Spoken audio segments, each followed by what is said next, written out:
معزز علماء ملت اسلامیہ، نوجوان ساتھیوں، بزرگوں، دوستوں، عزیز بچوں، السلام علیکم ورحمۃ اللہ وبرکاتہ۔ الحمد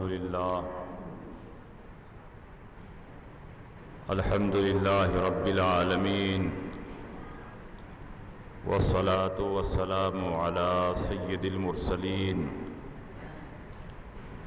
وعلى آلہ الطیبین الطاہرین واصحابہ الہادین المہدیین واولیائہ الذین قاموا بالحق والیقین، اما بعد فاعوذ باللہ من الشیطان الرجیم، بسم اللہ الرحمن الرحیم۔ قد جاءکم من اللہ نور وکتاب مبین، آمنت باللہ صدق اللہ مولانا العظیم وصدق رسولہ النبی الامین المکین الکریم، ونحن علی ذلک لمن الشاہدین والشاکرین، والحمد للہ رب العالمین۔ کچھ کہنے اور سننے سے پیشتر آئیے ہم اور آپ مل جل کر انتہائی خلوص و محبت اور احترام و عقیدت کے ساتھ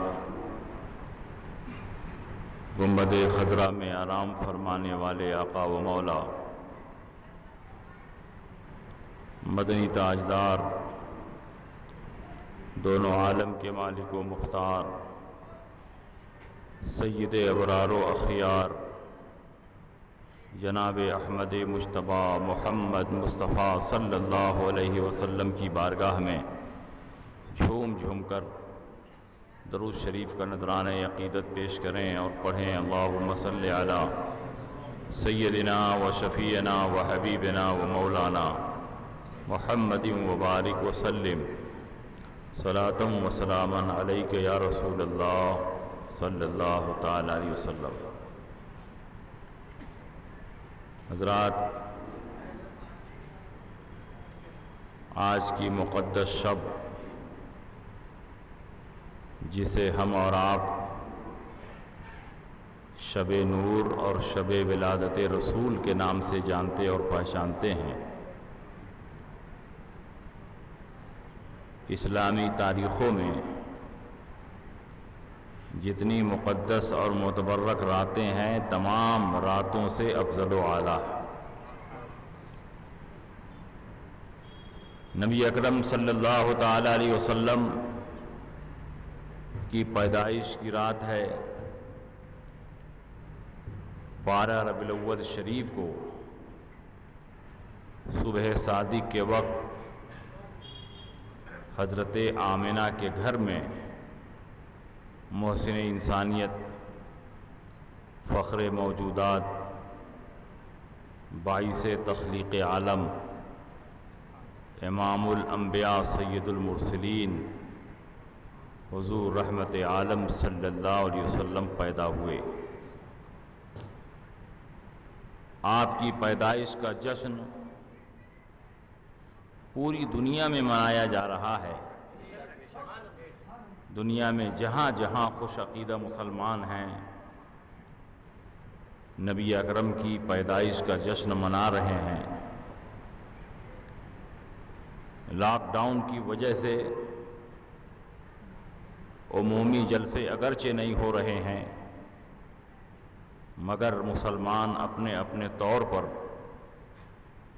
نبی اکرم صلی اللہ علیہ وسلم کے محفل میلاد کو سجائے ہوئے ہیں اور آپ کا ذکر جمیل کر رہے ہیں۔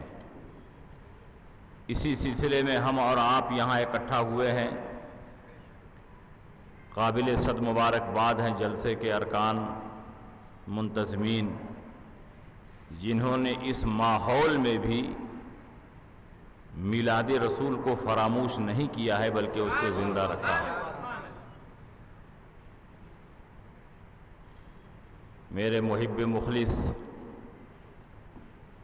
حضرت علامہ مولانا حامد حسین صاحب ازہری، انہوں نے بڑی شاندار بصیرت افروز تقریر آپ کے سامنے پیش فرمائی۔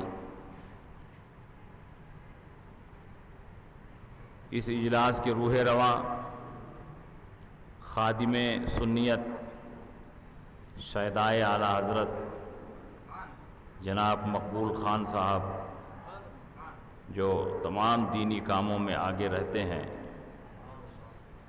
ان کی خاص کوشش شامل حال رہی۔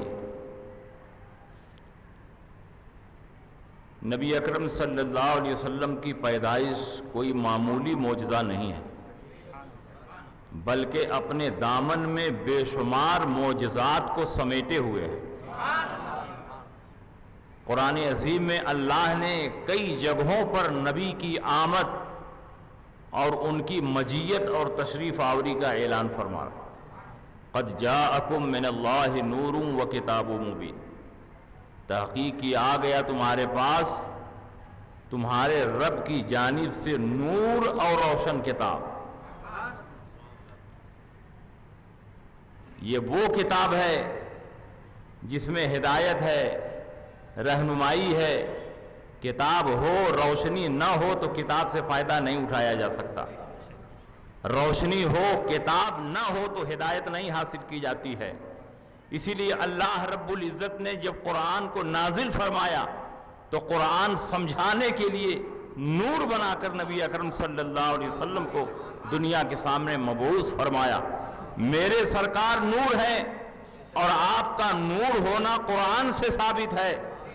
نبی اکرم صلی اللہ علیہ وسلم نے خود حدیث نور میں ارشاد فرمایا کہ اللہ رب العزت نے تمام چیزوں سے پہلے میرے نور کو اپنے نور سے پیدا فرمایا۔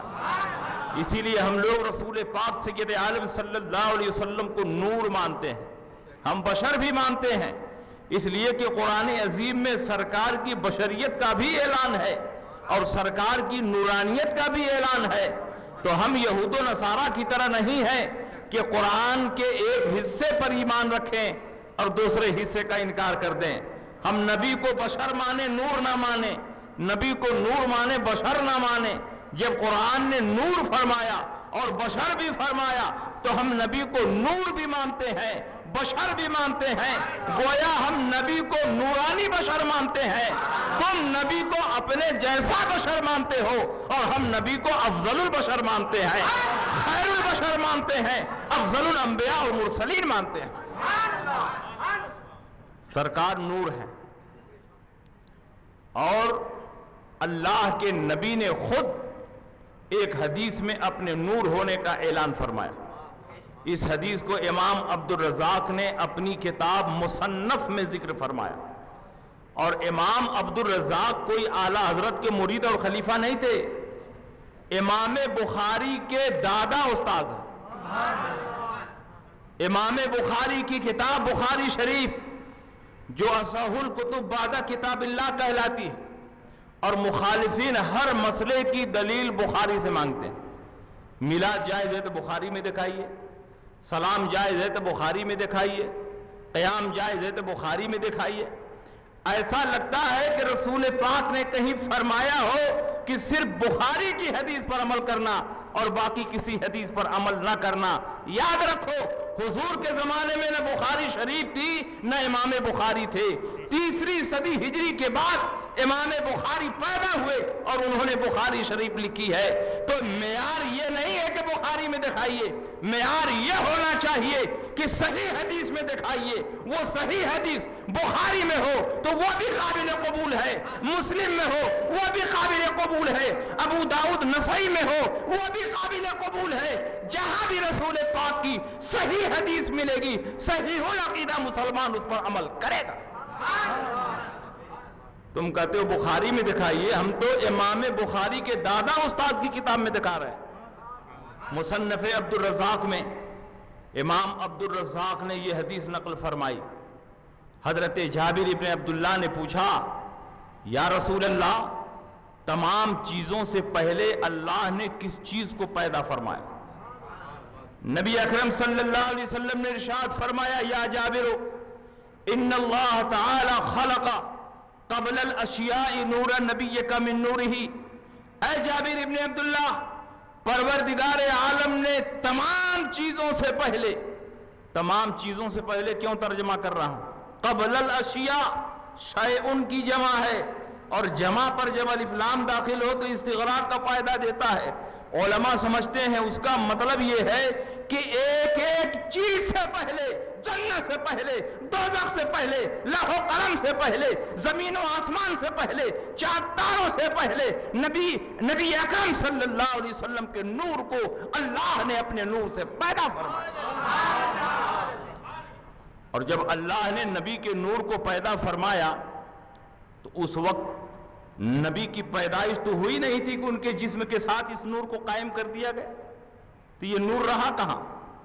اللہ نے جہاں چاہا وہاں رہا، قرب خاص میں رہا، ہزاروں سال قیام میں، ہزاروں سال رکوع میں، ہزاروں سال سجدے میں۔ اور جب اللہ کو یہ منظور ہوا کہ اب اس نور کو انسانی پیکر میں ڈھال کر ایک عظیم شاہکار بنا کر دنیا والوں کے سامنے پیش کیا جائے، تو اللہ تعالیٰ نے فرشتوں کو حکم دیا کہ آدم کا پتلا تیار کرو۔ حضرت آدم علیہ السلام کا پتلا تیار کیا گیا، اس میں روح پھونکی گئی، اور حضرت آدم انسان اول کی حیثیت سے اس دنیا میں تشریف لائے، اور نبی اکرم صلی اللہ علیہ وسلم کے نور کو آپ کی پیشانی میں رکھ دیا گیا۔ اب حضرت آدم کی پیشانی آفتاب و مہتاب کی طرح جگمگا رہی ہے، جس گلی سے گزرتے ہیں گلی روشن ہو جاتی ہے۔ حضرت آدم علیہ السلام کی پیشانی نہیں تھی، بلکہ سورج کا ایک ٹکڑا تھا جس پر لوگوں کی نگاہیں ٹکتی نہیں تھی۔ حضرت آدم علیہ السلام کی پیشانی میں جب نور مصطفیٰ جلوہ گر ہوا تو اللہ نے فرشتوں کو حکم دیا کہ تم آدم کا سجدہ کرو۔ دنیا سمجھ رہی ہے کہ آدم کا سجدہ ہو رہا ہے، لیکن محققین نے لکھا ہے کہ یہ سجدہ آدم کا نہیں تھا، بلکہ آدم کی پیشانی میں جو نور مصطفیٰ جگمگا رہا تھا اس کا سجدہ تھا، اور آدم قبلہ کے درجے میں تھے۔ جب ہم کعبہ مقدسہ میں سجدہ کرتے ہیں تو کیا ہم کعبہ کا سجدہ کرتے ہیں؟ نہیں، اللہ کا سجدہ کرتے ہیں۔ جب ہم اس مسجد میں سجدہ کرتے ہیں تو کیا اس مسجد کا سجدہ کرتے ہیں؟ اللہ کا سجدہ کرتے ہیں، اور چہرہ کعبہ کی طرف ہوتا ہے، قبلہ کی طرف ہوتا ہے۔ اسی طرح فرشتوں نے حضرت آدم کو اپنا قبلہ بنا لیا، اس لیے کہ قبلہ نما آدم کی پیشانی میں جلوہ گر تھا، اور وہ سجدہ نور مصطفیٰ کا ہو رہا تھا۔ حضرت آدم علیہ السلام کی پیشانی میں نور مصطفیٰ جلوہ گر ہوا، فرشتوں نے سجدہ کیا۔ یہ نور ایک مدت تک آدم کی پیشانی میں جلوہ گر رہا۔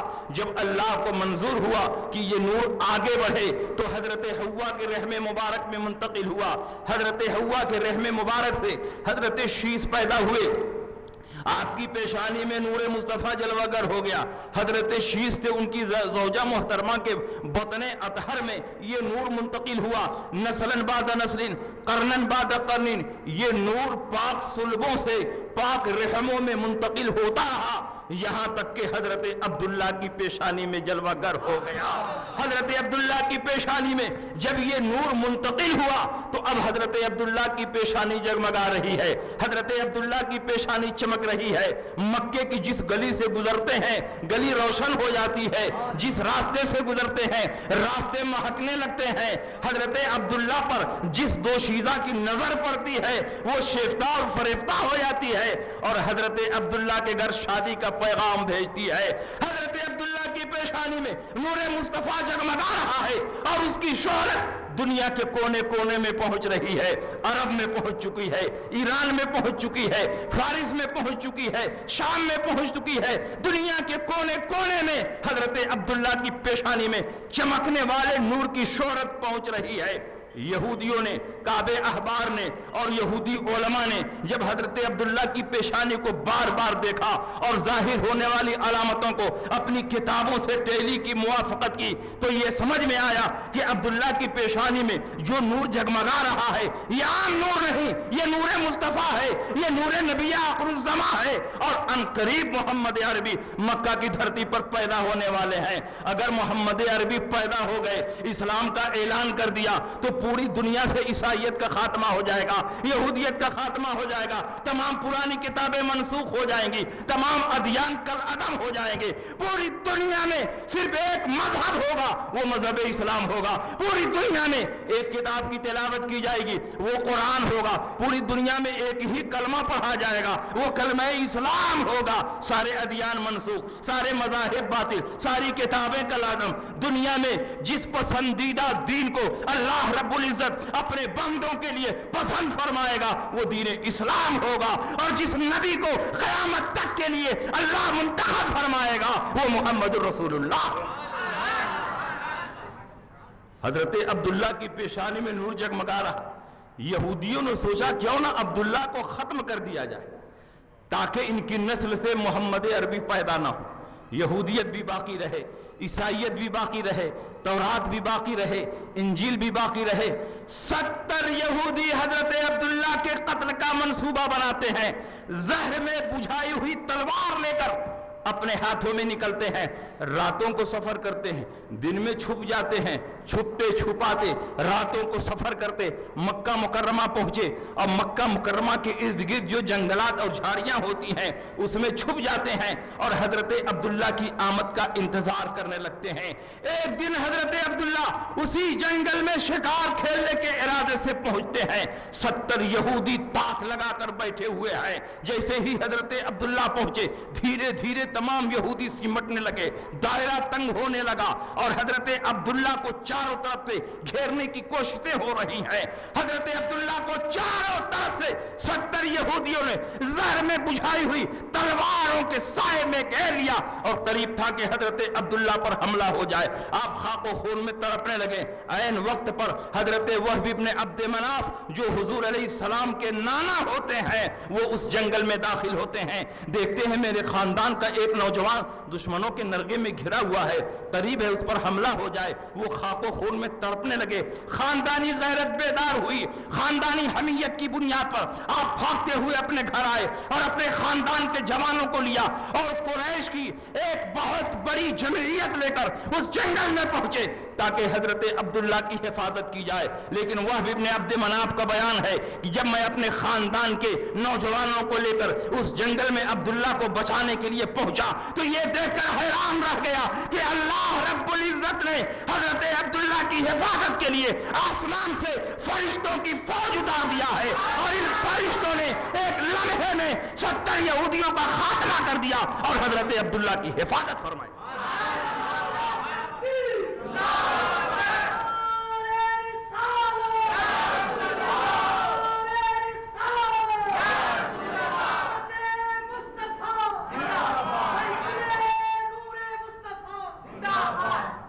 دنیا سمجھ رہی ہے کہ فرشتے حضرت عبداللہ کی حفاظت کر رہے ہیں، لیکن میں کہتا ہوں کہ حضرت عبداللہ کی حفاظت نہیں ہو رہی ہے، نور مصطفیٰ کی حفاظت ہو رہی ہے، اور اسی کے صدقے میں حضرت عبداللہ کی جان بچ رہی ہے۔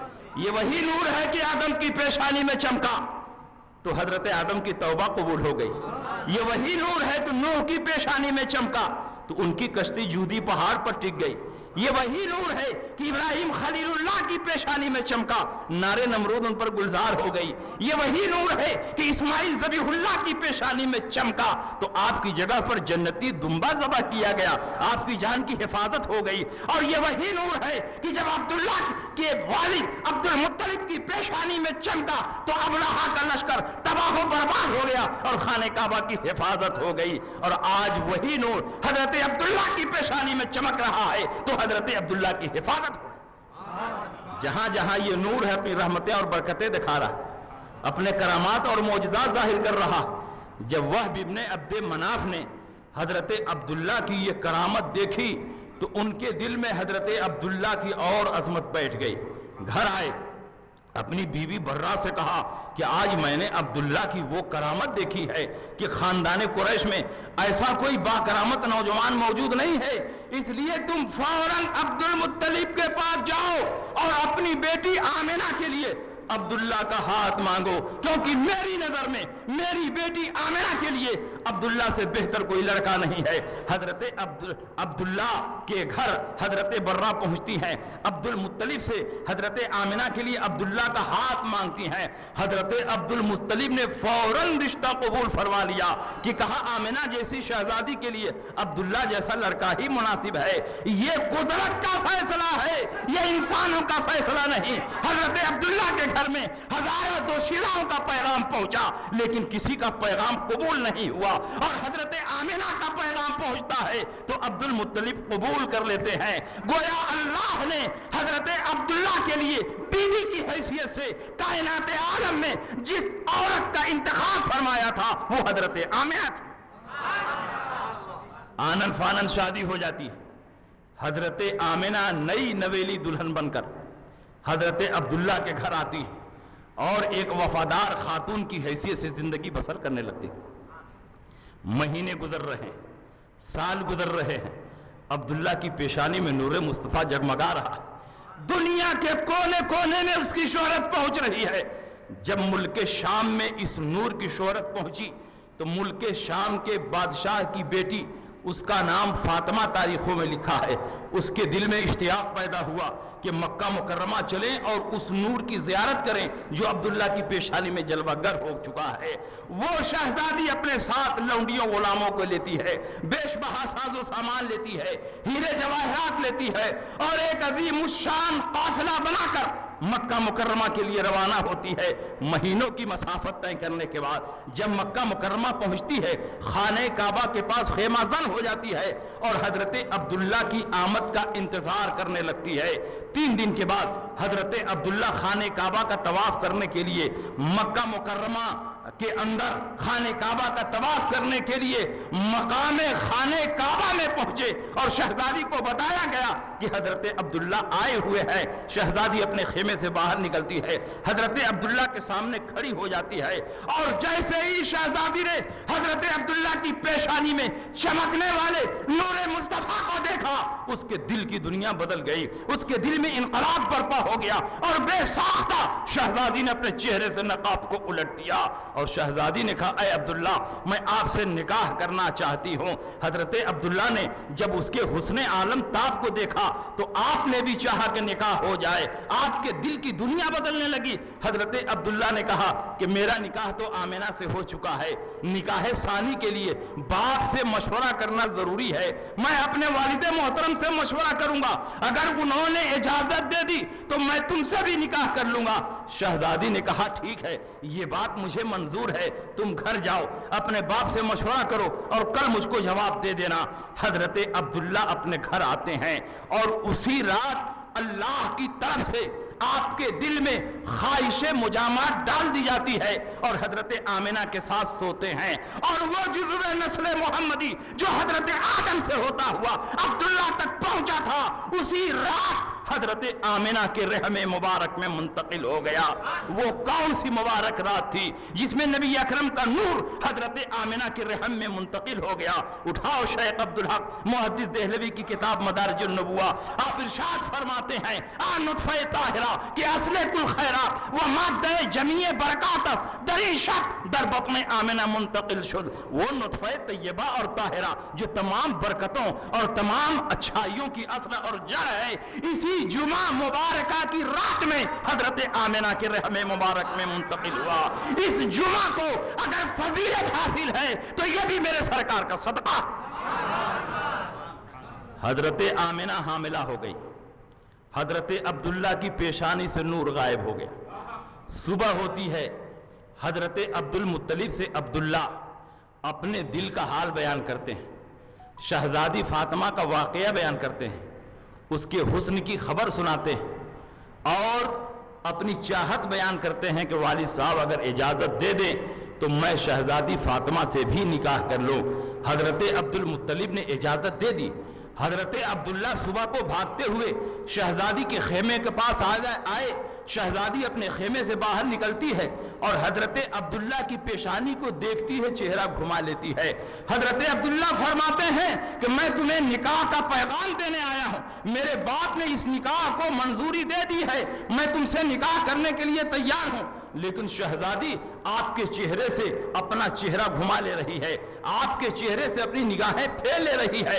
حضرت عبداللہ فرماتے ہیں کل تک میرے چہرے کی ایک جھلک دیکھنے کے لیے تم بے چین و بے قرار تھی، اور آج جبکہ میں تمہیں نکاح کا پیغام سنا رہا ہوں تم میرے چہرے کو دیکھنا گوارا نہیں، تم مجھ سے اعراض کر رہی ہو، صرف نظر کر رہی ہو۔ شہزادی نے کہا ہاں اے عبداللہ، اس کی ایک وجہ ہے، کل تک تیری پیشانی میں جو نور مصطفیٰ جلوہ گر تھا آج وہ نور موجود نہیں ہے، لگتا ہے کسی اور عورت نے اسے حاصل کر لیا ہے۔ تم یہ نہ سمجھنا کہ خواہش نفس کی تکمیل کے لیے میں تم سے نکاح کرنا چاہتی تھی، مجھے معلوم تھا کہ تیری پیشانی میں جو نور جگمگا رہا ہے وہ مصطفیٰ کا نور ہے، ان قریب ان کا ظہور ہونے والا ہے، مکے میں پیدا ہونے والے ہیں۔ میں تو یہ چاہتی تھی کہ تمہاری بیوی بنوں تاکہ نبی کی ماں کی حیثیت سے مجھے جانا جائے، آخرت میں پکارا جائے تو نبی کی ماں کی حیثیت سے پکارا جائے، لیکن اب تیری پیشانی میں وہ نور موجود نہیں ہے۔ اس کا مطلب یہ ہے کہ کسی اور عورت نے اس نور کا اکتساب کر لیا ہے، اس لیے میں تجھ سے نکاح نہیں کر سکتی۔ آپ ذرا اندازہ لگا اس نور کی کتنی رحمتیں اور برکتیں۔ حضرت آمنہ حاملہ ہو جاتی ہے۔ حمل کے زمانے میں عورتیں بہت پریشانیاں، بہت تکلیفیں، درد و کرب کے عالم میں 9 ماہ بتاتی ہیں، لیکن حضرت آمنہ کا بیان سنیے۔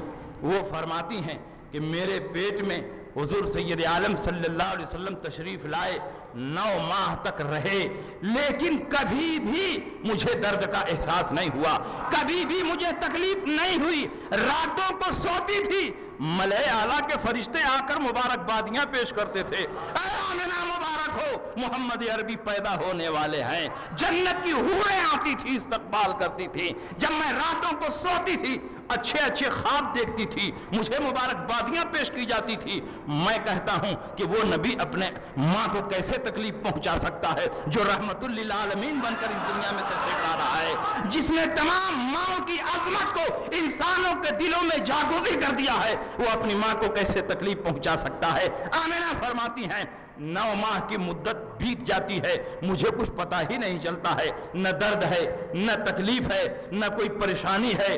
اور جب 12 ربیع الاول کی رات آتی ہے، وہ ساعت سعید آتی ہے کہ جب سرکار کی ولادت ہونے والی ہے، تو حضرت عبداللہ حضور کی پیدائش سے 4 ماہ پہلے مدینہ منورہ میں انتقال کر چکے تھے، وہیں ان کو دفن کیا جا چکا تھا۔ حضرت عبد المطلب طواف کعبہ کو گئے ہوئے تھے، میں اپنے حجرے میں اکیلی تھی، میں نے اچانک چھت کی طرف نگاہ اٹھا کر دیکھا، میں نے دیکھا کہ چھت پھٹ گئی اور کوئی بھاری بھرکم چیز میرے حجرے میں داخل ہو گئی۔ میں بہت خوف زدہ ہو گئی، بہت ڈر گئی۔ پھر میں نے دیکھا ایک سفید پرندہ آیا اور میرے اوپر اپنے پر کو مل دیا، سارا خوف ہرن ہو گیا، سارا خوف جاتا رہا۔ میں بہت پیاسی تھی، پیاس کی شدت محسوس کر رہی تھی۔ اچانک میں نے دیکھا کہ دودھ کی طرح کوئی سفید چیز شہد کی طرح میٹھی مجھے پیش کی گئی۔ میں بہت پیاسی تھی، میں نے اٹھا کر پی لیا۔ پھر میں نے دیکھا چھت کے راستے سے دراز قامت خوبصورت عورتیں جو عبد مناف کی بیٹیوں کے مشابہ ہیں میرے حجرے میں داخل ہو رہی ہیں، مبارکبادیاں پیش کر رہی ہیں، اے آمنہ مبارک ہو، محمد عربی آنے والے ہیں، اے آمنہ مبارک ہو، مؤثر انسانیت آنے والے ہیں، اے آمنہ مبارک ہو، فخر موجودات آنے والے ہیں، اے آمنہ مبارک ہو، امام الانبیاء والمرسلین آنے والے ہیں۔ آپ فرماتی ہیں پھر میں نے دیکھا کہ ایک ریشمی پردہ زمین سے لے کر آسمان تک آویزاں کیا گیا۔ ہاتف غیبی نے آواز دی اے آمنہ اس پردے کو پکڑ لے۔ میں نے اس پردے کو پکڑ لیا، جیسے ہی اس پردے کو پکڑا نگاہوں سے سارے پردے ہٹ گئے، سارے حجابات ہٹ گئے۔ میں نے زمین کے مشرق کو بھی دیکھا، زمین کے مغرب کو بھی دیکھا، زمین کے شمال کو بھی دیکھا، زمین کے جنوب کو بھی دیکھا۔ میں نے دیکھا کائنات عالم میں 3 جھنڈا لہرا رہا ہے، ایک مغرب میں، ایک مشرق میں، ایک بام کعبہ پر لہرا رہا ہے، اور مجھے ندا دی گئی اے آمنہ اب لیٹ جا، محمد عربی آنے والے ہیں۔ میں زمین پر لیٹ گئی اور میرے سرکار پیدا ہوئے، پیدا ہوتے ہی سر کو سجدے میں رکھ دیا اور رب حبلی امتی کی صدائیں بلند کر دی۔ یہ تو حضرت آمنہ کا بیان ہے۔ حضور کی پھوپھی ہیں حضرت صفیہ بنت عبد المطلب، وہ بھی اس وقت وہاں موجود تھی۔ اب ان کا بیان سنیے۔ حضرت صفیہ بنت عبد المطلب حضور کی پھوپھی فرماتی ہیں کہ جب حضور پیدا ہو رہے تھے تو میں آمنہ کی مدد کے لیے وہاں پر حاضر تھی. اس رات 10 ایسی علامتوں اور نشانیوں کو میں نے دیکھا کہ کسی بچے کی پیدائش کے وقت ان علامتوں اور نشانیوں کو میں نے نہیں دیکھا. میں نے دیکھا جب حضور پیدا ہوئے، پیدا ہوتے ہی سر کو سجدے میں رکھ دیا اور رب حبلی امتی، رب حبلی امتی کی صدائیں بلند کرنے لگے. اور جب سجدے سے سر اٹھایا ہے، فصیح و بلیغ عربی میں کلمہ طیبہ پڑھ رہے ہیں، لا الہ الا اللہ انی رسول اللہ. نبی نے کیا فرمایا؟ لا الہ الا اللہ انی رسول اللہ، کوئی معبود نہیں ہے سوائے اللہ کے اور میں اللہ کا رسول ہوں. سرکار نے پیدا ہوتے ہی اپنی نبوت و رسالت کا اعلان فرما دیا. کہاں ہیں وہ جاہل مولوی جو کہتے ہیں نبی کو 40 سال کے بعد نبوت ملی؟ وہ تمہارا کوئی جھوٹا فرضی اور داعیہ ٹائپ نبی ہوگا جس کو 40 سال کے بعد نبوت ملی ہوگی. میرا نبی تو وہ ہے کہ پیدا ہوتے ہی نبی تھا، پیدا ہونے سے پہلے اس وقت بھی نبی تھا جب آدم علیہ السلام آب و گل کی منزلیں طے کر رہے تھے. کنت نبیا وآدم بین الماء والطین، میں اس وقت بھی نبی تھا جبکہ آدم آب و گل کی منزلیں طے کر رہے تھے. کنت نبیا وآدم بین الروح والجسد، میں تو اس وقت بھی نبی تھا جبکہ آدم روح اور جسم کے درمیان تھے. میرا نبی 40 سال کے بعد نبی نہیں بنا ہے. میرا نبی اس وقت بھی نبی تھا جبکہ زمین نہیں تھی، آسمان نہیں تھا، چاند اور سورج نہیں تھے، وادیوں کو اوسار نہیں تھے، جنت و دوزخ نہیں تھے، لوح و کرسی تمام چیزیں نہیں تھی، اور اللہ نے اپنے نور سے میرے حبیب کے نور کو پیدا فرمایا. اور وہ نور غیر نبی نہیں تھا بلکہ نبی تھا. میرے سرکار پیدا ہوئے، کس شان سے پیدا ہوئے. حضرت صفیہ فرماتی ہیں 10 ایسی علامتوں اور نشانیوں کو میں نے دیکھا کہ کسی بچے کی پیدائش کے وقت ان علامتوں اور نشانیوں کو میں نے نہیں دیکھا. میں نے دیکھا حضور پیدا ہوئے، پیدا ہوتے ہی سر کو سجدے میں رکھ دیا، رب کی بندگی کا اعلان فرمایا، سر سے سجدہ، سجدے سے سر اٹھایا، فصیح و بلیغ عربی میں کلمہ طیبہ پڑھا. اور میں نے دیکھا کہ سرکار کے چہرے سے اتنا نور پھوٹ رہا ہے کہ پورا حجرہ بقعہ نور بنا ہوا ہے.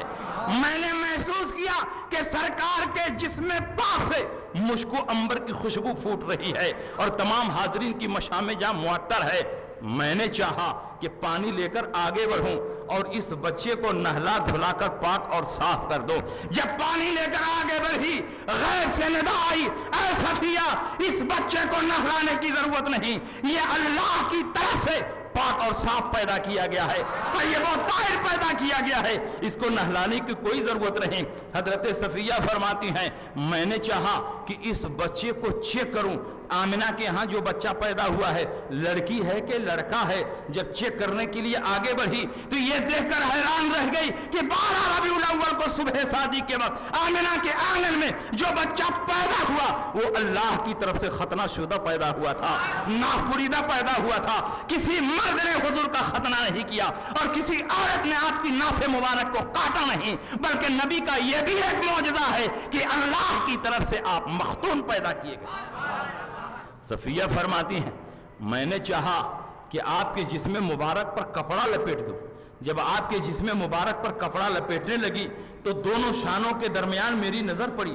میں نے دیکھا ہلالی شکل میں مہر نبوت ہے جو آفتاب و مہتاب کی طرح منور ہے اور اس کے نیچے کلمہ طیبہ لکھا ہوا ہے، لا الہ الا اللہ محمد رسول اللہ. یہ ساری علامتیں، یہ ساری نشانیاں اس بات کی دلیل ہیں کہ آمنہ کے یہاں 12 ربیع الاول کو جو بچہ پیدا ہوا ہے وہ ایسا بچہ ہے کہ پوری کائنات میں، پوری دنیا میں نہ اس بچے کی کوئی نظیر ہے نہ اس بچے کی کوئی مثال.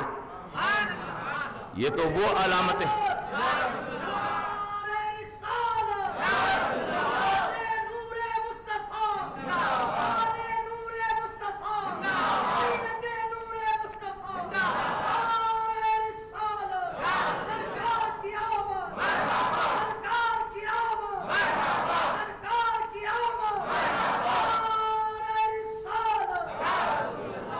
یہ تو وہ علامتیں اور نشانیاں ہیں جو حضرت آمنہ کے گھر ظاہر ہوئی.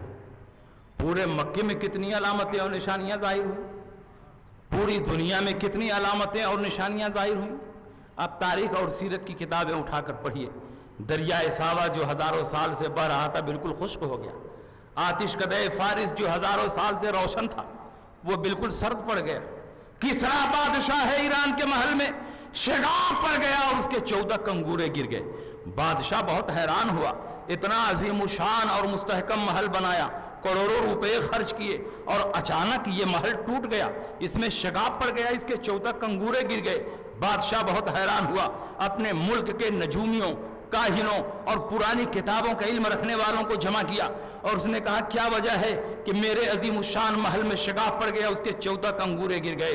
پرانی کتابوں کا علم رکھنے والوں نے بتایا کہ ہم نے اپنی کتابوں میں پڑھا ہے کہ جب مکے کی سرزمین پر محمد عربی پیدا ہوں گے تو بادشاہ ایران کے محل میں شگاف پڑ جائے گا, اور اس کے 14 کنگورے گر گئے. لگتا ہے مکے کی سرزمین پر محمد کی ولادت ہو چکی ہے. اس نے کہا تو 14 کنگورے ہی کیوں گرے؟ 12 کنگورے نہیں گرے, 13 کنگورے نہیں گرے, 15 کنگورے اور 16 کنگورے نہیں گرے, 14 ہی کنگورے کیوں گرے؟ ان پرانی کتابوں کا علم رکھنے والوں نے بتایا کہ ہم نے اپنی کتابوں میں پڑھا ہے کہ جب مکے کی سرزمین پر محمد پیدا ہو جائیں گے تو اس کے بعد ایران میں صرف 14 ایرانی بادشاہ حکومت کریں گے, 15واں بادشاہ ایران کا نہیں ہوگا بلکہ ایران فتح ہو جائے گا اور اس پر اسلام کا پرچم لہرانے لگے گا. اسلام کی تاریخ اٹھا کر دیکھ لو, حضرت عثمان غنی کے زمانے میں ایران میں 14 ایرانی بادشاہ حکومت سے فارغ ہوتے ہیں اور ایران فتح ہو جاتا ہے اور اس پر اسلام کا پرچم لہرانے لگتا ہے. یہ اس بات کی دلیل ہے کہ آمنہ کے ہاں جو بچہ پیدا ہوا ہے یہ کوئی معمولی بچہ نہیں. دنیا میں بے شمار بچے پیدا ہوئے, قیامت تک پیدا ہوتے رہیں گے, بڑے بڑے انبیاء اور مرسلین آئے, بڑے بڑے سلاطین اور عمرا پیدا ہوئے, لیکن یہ علامتیں اور نشانیاں کسی بچے کی پیدائش کے وقت نہیں ظاہر ہوئی. محمد عربی پیدا ہو رہے ہیں تو بے شمار معجزات ظاہر ہو رہے ہیں, بے شمار نشانیاں ظاہر ہو رہی ہیں. اس کا مطلب یہ ہے کہ پروردگار عالم خود دنیا میں محمد عربی کی پیدائش کا اعلان کر رہا ہے اور اس بات کو ظاہر کر رہا ہے کہ آمنہ کے یہاں 12 ربیع الاول کو جو بچہ پیدا ہوا ہے وہ کوئی معمولی بچہ نہیں, یہ وہ بچہ ہے جس میں حضرت آدم کی صفوت بھی ہے, حضرت شیس کی بزرگی بھی ہے, حضرت نوح کی رقت بھی ہے, حضرت زکریا کی کرامت بھی ہے, حضرت یحییٰ کی معصومیت بھی ہے, حضرت ابراہیم کی خلت بھی ہے, حضرت اسماعیل کی استقامت بھی ہے, حضرت موسیٰ کا جلال بھی ہے, حضرت یوسف کا جمال بھی ہے. یہ کوئی معمولی بچہ نہیں, یہ وہ بچہ ہے جس کو تم دعائے خلیل بھی کہہ سکتے ہو, بشارت عیسیٰ بھی کہہ سکتے ہو, طوفان نوح میں کشتی نوح کا نجات دہندہ بھی کہہ سکتے ہیں. یہ بچہ ہے کہ فردن تمام انبیاء اور مرسلین جو معجزات و کمالات لے کر آئے وہ سارے معجزات و کمالات اس بچے میں جمع کر دیے گئے. حسن یوسف, دم عیسیٰ, ید برداداری, آنچ خوباں ہما دارن تو تنہا داری. یہ شان و عظمت جس نبی کو حاصل ہے الحمدللہ اسی نبی کا ہم کلمہ پڑھنے والے ہیں. سرکار پیدا ہو گئے, پیدا ہونے کے بعد 3 دن تک ابو لہب کی لونڈی صوبیہ نے یا سویبہ نے دودھ پلایا. اس کے بعد دایا کی تلاش ہوئی, کیونکہ عرب میں دستور تھا کہ بچے دایا کے پاس رہتے تھے سال بھر 2 سال. دایا ان کو دودھ پلاتی, پوستی, پالتی اور اس کے بدلے میں کچھ اجرت پاتی. نبی اکرم صلی اللہ علیہ وسلم کے لیے دایا کی تلاش ہوئی. حضرت حلیمہ سعدیہ قبیلہ بنو سعد کی رہنے والی, اور ان کا معمول تھا کہ ہر سال مکہ مکرمہ جاتی اور وہاں سے کسی بچے کو اٹھا کر لاتی, سال بھر دودھ پلاتی, پھر اس بچے کو پہنچاتی, کچھ اجرت اور مزدوری مل جاتی. حضرت دائی حلیمہ چند عورتوں کے ساتھ اپنی لاغر اور کمزور اونٹنی پر بیٹھ کر مکہ مکرمہ کے لیے روانہ ہو, اور لوگوں کی اونٹنیاں تیز تھیں, وہ پہلے پہنچ گئی. حضرت دائی حلیمہ کی اونٹنی بہت لاغر اور کمزور تھی, اس علاقے میں قحط پڑا ہوا تھا, اونٹنی بالکل لاغر اور کمزور تھی, اس لیے بڑی مشکل سے ایک ایک قدم آگے بڑھاتے ہوئے مکہ مکرمہ پہنچی. دائی حلیمہ جب مکہ مکرمہ پہنچی تو مالدار گھرانے کے سارے بچے تقسیم ہو چکے تھے. عورتوں نے چن چن کر مالدار گھرانے کے بچوں پر قبضہ کر لیا تھا. اب دائی حلیمہ کے لیے کوئی بچہ تھا ہی نہیں. نبی اکرم پیش کیے گئے تو دائی حلیمہ نے اولاً اپنی غفلت کی وجہ سے یہ کہہ دیا کہ دایا کے احسان کا بدلہ چکانے کے لیے باپ کا موجود ہونا ضروری ہے، اور یہ بچہ تو یتیم ہے، میرا بدلہ کون چکائے گا؟ لیکن شاید دائی حلیمہ کو نہیں معلوم کہ جس بچے کو وہ یتیم سمجھ رہی ہیں، یہ وہ در یتیم ہے کہ جب ان کے گھر میں قدم رکھے گا تو اللہ کی رحمتوں کا نزول ہوگا۔ دائی حلیمہ پورے قبیلے میں گھومتی ہیں، کوئی بچہ نہیں ملتا ہے، سوچتی ہیں خالی ہاتھ جانے سے بہتر ہے اسی بچے کو قبول کر لیا جائے، کچھ تو مل جائے گا۔ دائی حلیمہ دودھ پلانے کے لیے تیار ہو جاتی ہیں۔ حضرت آمنہ دائی حلیمہ کا ہاتھ پکڑ کر اس خاص حجرے میں لے جاتی ہیں جہاں سرکار دو عالم صلی اللہ علیہ وسلم سبز بستر پر سبز چادر اوڑھے ہوئے آرام فرما تھے، آپ کی آنکھیں بند تھی۔ دائی حلیمہ کی پہلی نظر جب سرکار کے چہرے پر پڑتی ہے تو سرکار کی محبت ان کے دل میں اس طرح پیوست ہو جاتی ہے کہ دائی حلیمہ دوڑ کر سرکار تک پہنچتی ہیں اور سرکار کی پیشانی کو بوسہ دیتی ہیں۔ سرکار آنکھیں کھول لیتے ہیں۔ دائی حلیمہ فرماتی ہیں جیسے ہی سرکار نے آنکھیں کھولی میں نے دیکھا ایک نور ظاہر ہوا جو زمین سے لے کر آسمان تک پھیلتا چلا گیا۔ دائی حلیمہ نے اپنا دایاں پستان نکالا، سرکار دو عالم صلی اللہ علیہ وسلم کو پیش کیا، سرکار پینے لگے۔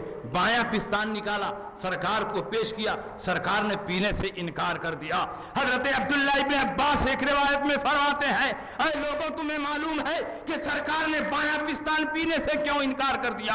اس لیے کہ گہوارے مادر میں اللہ نے الہام کے ذریعے پیارے مصطفیٰ کو مطلع فرمایا اے مصطفیٰ دایاں پستان آپ کے لیے ہے اور بایاں پستان آپ کے رضائی بھائی کے لیے ہے، اس لیے کبھی ناانصافی نہ ہونے پائے، عدم مساوات نہ ہونے پائے، عدل کے خلاف کوئی کام نہ ہونے پائے۔ تاریخ اٹھا کر دیکھو، سیرت کی کتابیں پڑھو، جب جب میرے سرکار نے دودھ پیا ہے دائیں پستان سے پیا ہے، بائیں پستان کو کبھی منہ بھی نہیں لگایا، اور دائی حلیمہ نے کبھی غفلت سے بایاں پستان پیش کیا تو میرے سرکار نے پینے سے انکار کر دیا۔ جس نبی کے عدل و انصاف کا یہ عالم، وہ بھی دودھ پینے کے زمانے میں، اعلان نبوت کے بعد اس کے عدل و انصاف کا کیا عالم ہوگا، عدل و انصاف کی کیا منزلت ہوگی۔ مغربی میڈیا کے لوگ اسلام دشمنی میں بہت آگے بڑھے ہوئے ہیں، وہ پرچار کرتے ہیں اسلام نے عورتوں کو کچھ نہیں دیا ہے، اسلام نے عورتوں کو ذلیل و خوار کیا ہے، اسلام میں عورتوں کا کوئی مقام نہیں، کوئی عزت نہیں ہے، نبی نے عورتوں پر بڑا ظلم کیا ہے، بڑی زیادتی کی ہے۔ میں کہتا ہوں نادان، نبی اکرم صلی اللہ علیہ وسلم نے عورتوں کو جتنا دیا ہے دنیا کا کوئی مذہب اور دھرم اس کی نظیر اور مثال نہیں پیش کر سکتا۔ تم صرف یہ دیکھتے ہو کہ اسلام میں لڑکوں کا حصہ لڑکی کے مقابلے میں ڈبل ہے، اس لیے تم کہتے ہو کہ اسلام بھید بھاؤ والا مذہب ہے، لڑکوں کو ڈبل مل رہا ہے اور لڑکی کو سنگل حصہ مل رہا ہے، لیکن تم نے یہ نہیں دیکھا کہ اسلام اس لڑکی کو کہاں کہاں حصہ دے رہا ہے۔ یہ صرف اسلام ہے کہ لڑکی جب پیدا ہوتی ہے تو باپ کی زمین و جائیداد میں حصہ دار ہوتی ہے، اور شادی بیاہ کے بعد جب شوہر کے گھر جاتی ہے وہاں بھی زمین و جائیداد میں حصہ دار بن جاتی ہے۔ جب ماں بنتی ہے تو بیٹے کی زمین و جائیداد میں حصہ دار بنتی ہے، جب ماں بنتی ہے اولاد کی زمین و جائیداد میں، دادی بنتی ہے تو پوتوں کی وراثت میں حصہ دار ہوتی ہے، بیٹی ہے تو باپ کی زمین و جائیداد میں حصہ دار ہے، بیوی ہونے کی حیثیت سے شوہر کی زمین و جائیداد میں حصہ دار ہے، ماں ہونے کی حیثیت سے اولاد کی زمین و جائیداد میں حصہ دار ہے، دادی ہونے کی حیثیت سے پوتوں کی زمین و جائیداد میں حصہ دار ہے۔ عورت ایک ہے لیکن اسلام انیک جگہوں پر اسے حصہ عطا فرما رہا ہے۔ یہ اسلام کی برکت ہے کہ آج دنیا میں عورتوں کو یہ عزت حاصل ہے، ورنہ ایک زمانہ وہ تھا کہ لوگ عورتوں کے ساتھ جانوروں جیسا سلوک کرتے تھے، لیکن جب اسلام آیا، اسلام کی تعلیمات پھیلی، نبی کا عمل دنیا کے سامنے آیا تو لوگوں نے عورتوں کا احترام سیکھ لیا۔ نبی نے تو عورتوں کو اتنا دیا ہے کہ دنیا کا کوئی مذہب نہ اسلام کا مقابلہ کر سکتا ہے، نہ نبی کی نظیر پیش کر سکتا ہے۔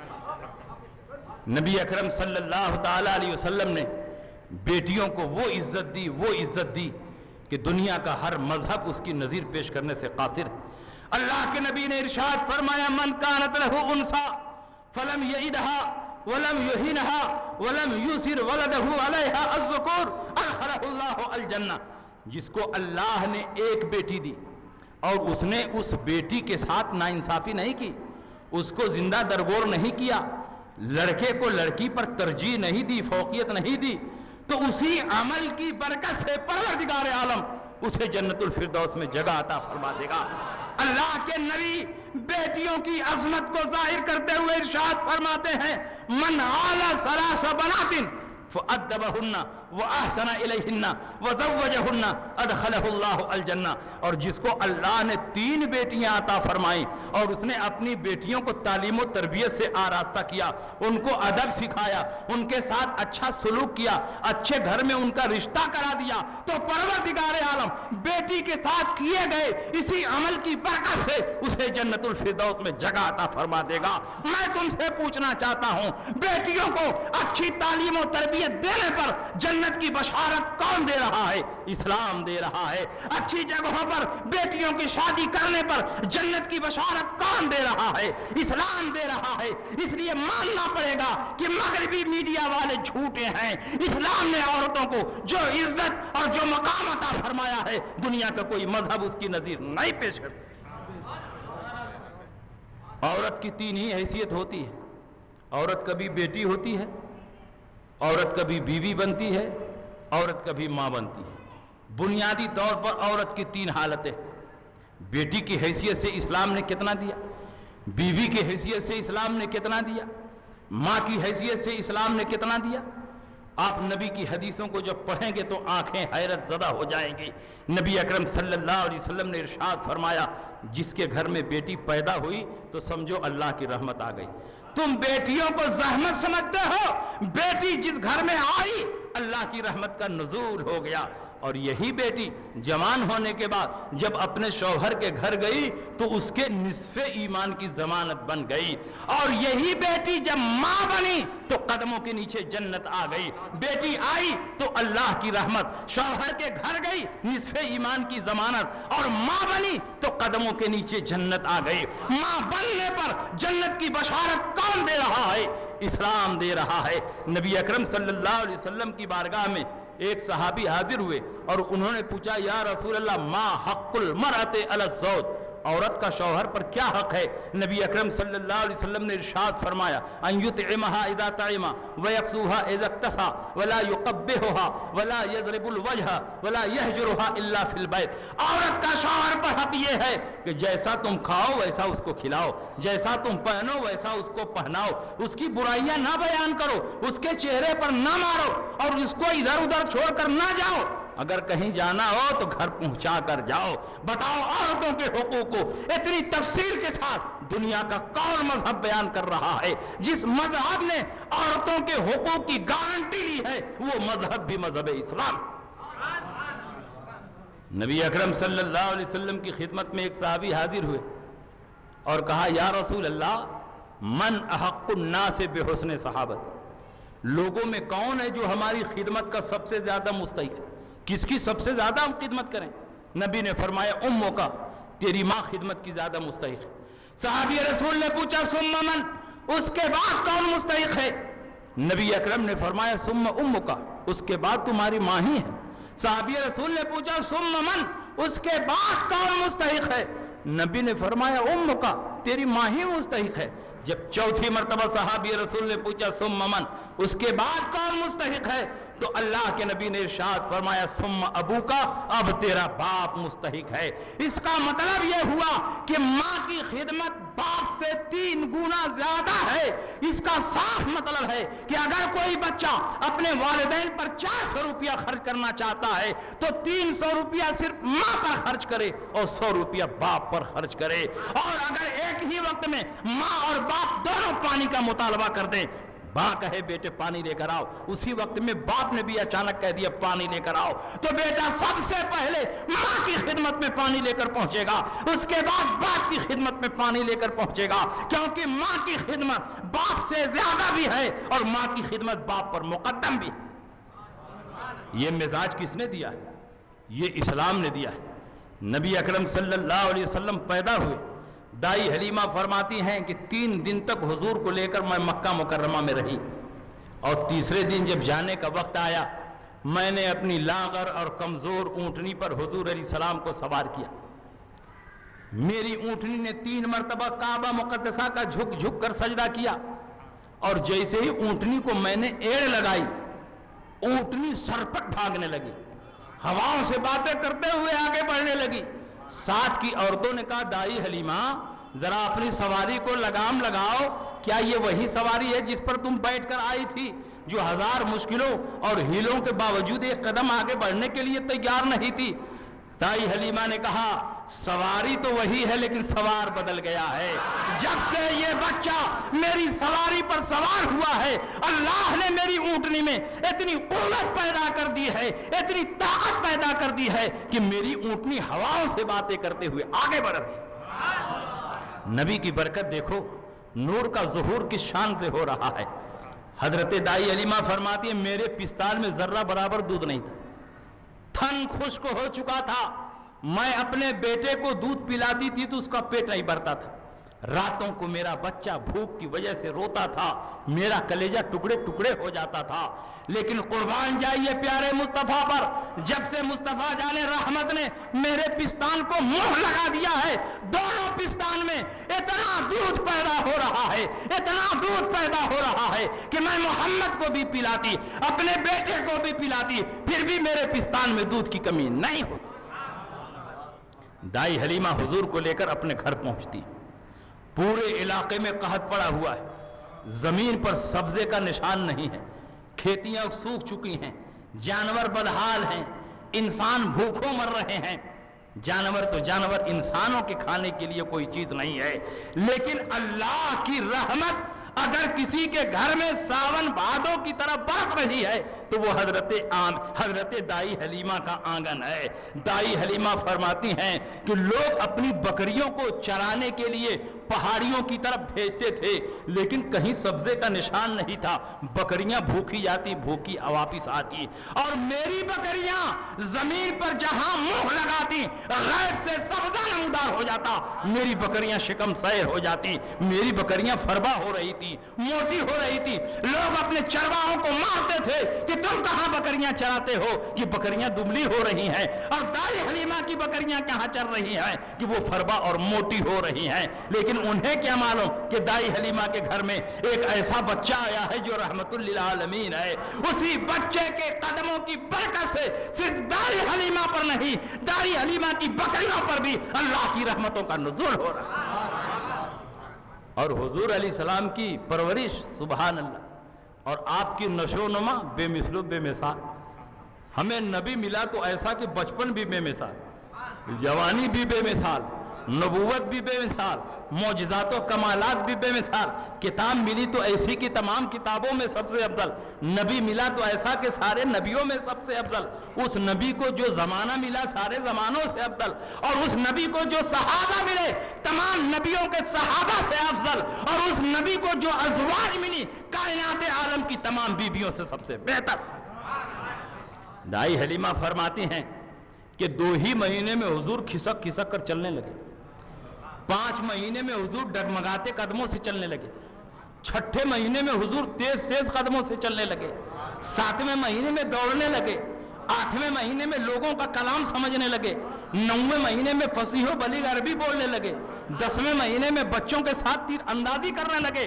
بتاؤ اس شان سے کس بچے کی نشو و نما ہو رہی ہے؟ یہ دلیل ہے اس بات کی کہ آمنہ کے گھر جو بچہ پیدا ہوا ہے یہ عام بچہ نہیں، یہ وہ بچہ ہے جو سارے نبیوں کا سردار بن کر آیا ہے۔ حضرت دائی حلیمہ فرماتی ہیں عام بچوں کی عادت ہے وقت بے وقت پیشاب پخانہ کر دیتے ہیں، ماؤں کو بہت تکلیفیں اور پریشانیاں ہوتی ہیں، لیکن میرے سرکار کی سیرت طیبہ اور عادت کریمہ اتنی بہتر تھی کہ رات میں 1 مرتبہ اور دن میں 1 مرتبہ پیشاب اور پخانہ کرتے، اور جب تک دوسرے دن وہی مقرر اور متعین وقت نہیں آ جاتا اس سے پہلے میرے سرکار نہ پیشاب کرتے نہ پخانہ کرتے۔ اس عادت شریفہ کی وجہ سے سرکار کو پالنے میں مجھے ذرہ برابر کوئی تکلیف اور پریشانی نہیں ہوئی۔ دائی حلیمہ فرماتی ہیں ایک رات سرکار آنگن میں سوئے ہوئے تھے، آسمان پر تارے جھلملا رہے تھے، چاند نکلا ہوا تھا، اچانک میری آنکھ کھل گئی، میں نے دیکھا پیارے مصطفیٰ چاند کو اپنی انگلی کا اشارہ کر رہے ہیں۔ کبھی مشرق کی طرف اشارہ کرتے ہیں چاند مشرق کی طرف، کبھی مغرب کی طرف اشارہ کرتے ہیں چاند مغرب کی طرف، کبھی شمال کی طرف اشارہ کرتے ہیں چاند شمال کی طرف، کبھی جنوب کی طرف اشارہ کرتے ہیں چاند جنوب کی طرف۔ جدھر جدھر پیارے مصطفیٰ کی انگلی کا اشارہ ہو رہا ہے چاند ادھر ادھر جھک جا رہا ہے، چاند جھک جاتا جدھر انگلی اٹھاتے مہد میں۔ کیا ہی چلتا تھا اشاروں پر کھلونا نور کا، میرے سرکار نور کے تھے تو اللہ نے ان کا کھلونا بھی نور کا بنایا۔ تم کہتے ہو کہ میرے سرکار بے اختیار تھے، ارے میرے سرکار کا تو بچپن میں یہ اختیار ہے، اعلان نبوت کے بعد کیا اختیار ہوگا؟ سورج الٹے پاؤں پلٹے چاند اشارے سے ہو چاک، سورج الٹے پاؤں پلٹے چاند اشارے سے ہو چاک، اندھے نجدی دیکھ لے قدرت رسول اللہ کی، اشارے سے چاند کو چیر دیا، ڈوبے ہوئے خور کو پھیر دیا، گئے ہوئے دن کو عصر کیا، یہ تاب و تواں تمہارے لیے۔ دائی حلیمہ فرماتی ہیں ایک رات میں نے دیکھا حضور علیہ السلام کے کھٹولے کے پاس سبز رنگ کا لباس پہنے نہایت حسین و جمیل اور خوبصورت انسان کھڑے، سرکار کی پیشانی کو بوسہ دے رہے ہیں، سرکار کا جھولا جھلا رہے ہیں۔ حضرت عبداللہ ابن عباس فرماتے ہیں اے لوگوں وہ سبز لباس پہنے ہوئے خوبصورت انسان کی شکل میں کون سی شخصیت تھی؟ آپ ارشاد فرماتے ہیں وہ انسان نہیں جبریل امین تھے جو سدرۃ المنتہا تھے، اللہ کے حکم سے پیارے مصطفیٰ کا جھولا جھلانے کے لیے تشریف لاتے تھے۔ یہ شان ہے پیارے مصطفیٰ کی کہ ان کا جھولا جھلانے کے لیے جبریل امین سدرۃ المنتہا سے تشریف لا رہے ہیں۔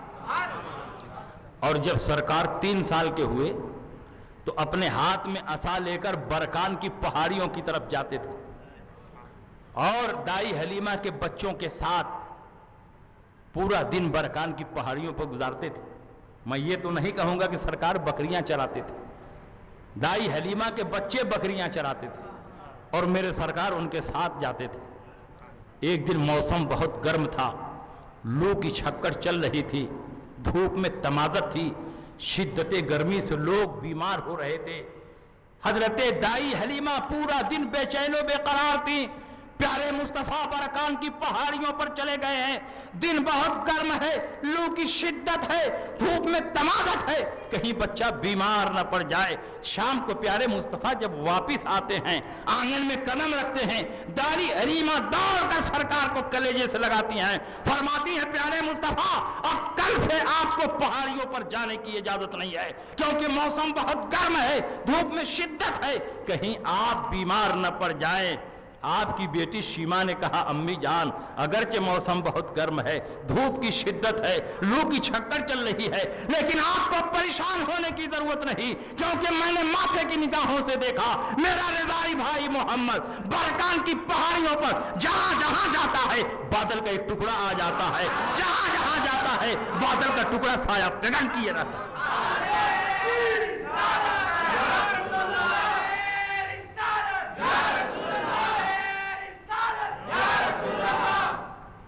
یہ میرے سرکار کی شان ہے۔ اور جب سرکار